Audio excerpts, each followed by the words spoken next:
Kahapon, ang kalahok na si Joshua de la Cruz ang nabayagbag sa unang banggaan. Pero sa back-to-back tapatan, nabigo siyang maagaw ang titulo ng kampiyon na si Alvin Ortega. Ngayong araw, makamit kaya ni Alvin ang kanyang pangatlong panalo? Tutukan niyan dito sa Tanghalan ng Kampiyon!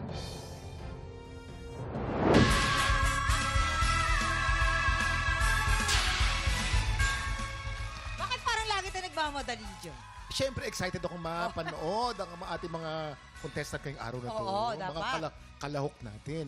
Alam mo, sa salpuko ng dalawang binitera, sino kaya ang mas may ibubuga? Saksiyan yan dito sa Tanghalan ng Kampiyon! Narito ng ating mga inampalan, singer, songwriter, the R&B crooner, Daryl Ong. Concert stage performer and Queen Dam Diva, Jessica Villarubin. Multi-platinum artist and OPM hitmaker, Icon Renz Verano. Ang magpapasik laban ngayong umaga, Janet Piamonte, Abby de Guzman. Silang sasabak sa unang banggaan.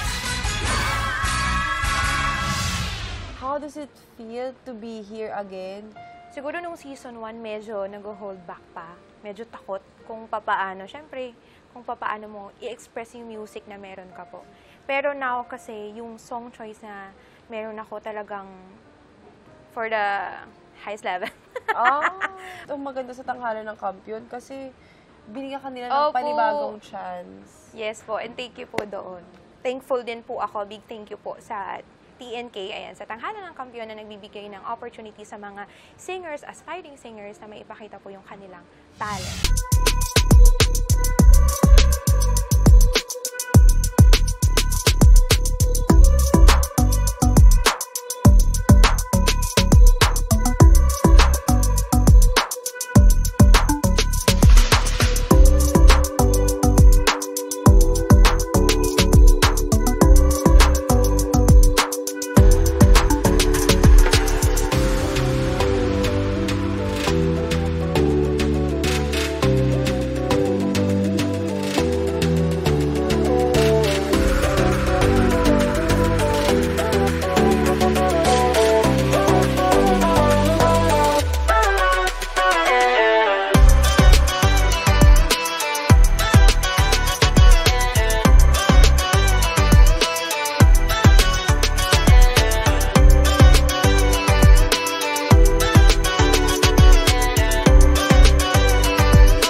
Tropa, pinanood mo hanggang sa dulo itong video na to? Very good ka!